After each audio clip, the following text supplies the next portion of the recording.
ಇದು ಬಂದ್ಬಿಟ್ಟು ಜೆಲ್ಲಿ ಅಂತ ನನ್ನ ಮಗಳು ತಂದಿದ್ದಾಳೆ. ಇದನ್ನು ಇವಾಗ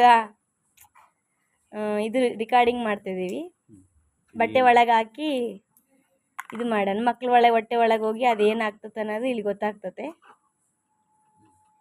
ಮಕ್ಳು ಆ್ಯಕ್ಚುಲಿ ಇದನ್ನು ಭಾಳ ಇಷ್ಟಪಟ್ಟು ತಿಂತಿದ್ದಾರೆ. ನಾವು ಮನೆಯಲ್ಲಿ ಬೇಡ ಅಂತಲೇ ಅಂಬ್ತಿದ್ದೀವಿ, ಬಟ್ ಕೇಳ್ತಿಲ್ಲ.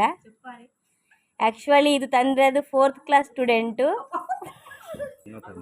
ಇನ್ನೊಬ್ಬಳು 2nd standard. ಇಬ್ಬರಿಗೆ ಬುದ್ಧಿ ಇಲ್ಲ ಸರ್. ಇವಾಗ ನೋಡ್ರಿ ಸರ್, ಎಲ್ಲರೂ ಮಕ್ಕಳಿಗೆ ಕೊಡಿಸೋ ಅಂಥ ವಸ್ತುವೇನು, ಕೊಡಿಸ್ಲಿದ್ದಂಥ ವಸ್ತುವೇನಂತ ನಾವು ಪೇರೆಂಟ್ಸ್ ಆಗಿ ಹೇಳ್ತಿರ್ತೀವಿ, ಬಟ್ ಮಕ್ಳು ಕೇಳಲ್ಲ. ಅದು ಹೆಂಗೆ ಟ್ರೀಟ್ ಮಾಡ್ಬೇಕನ್ನೋದು ಅರ್ಥನೇ ಆಗಲ್ಲಪ್ಪ ಇವ್ರನ್ನ. ಸರ್ ನೋಡಿ ಸರ್, ಇದು ಯಾವ ಥರ ಬಂದಿದೆ ನೋಡಿ ಸರ್. ಒಂದು ಪೇಪರ್ ಥರ ಬಂದಿದೆ ಸರ್.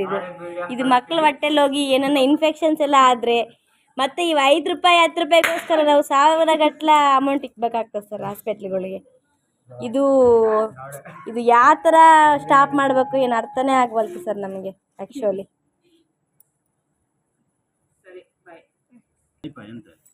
ಇದು ನೋಡಿ ಸರ್, ಈ ಥರ ಬಂದಿದೆ. ಇದು ಇಲ್ಲಿ ಬಂದಿದೆ.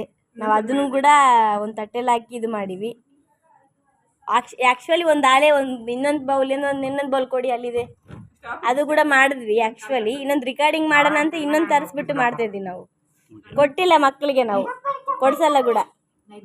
ಈ ಥರ ವಿಡಿಯೋಗಳು ಆ್ಯಕ್ಚುಲಿ ಹಾಕಿದಾರ, ಬಟ್ ಆದರೂ ಕೂಡ ಮಕ್ಳು ತಿಂತಿದಾರ. ನಾವು ಚೆಕ್ ಮಾಡಿದ್ವಿ ಆ ವಿಡಿಯೋಸ್ ಎಲ್ಲ ನೋಡಿ. ತಿನ್ನಬೇಡ್ರಿ ಮಕ್ಕಳು ದಯವಿಟ್ಟು ಯಾರು ಕೂಡ.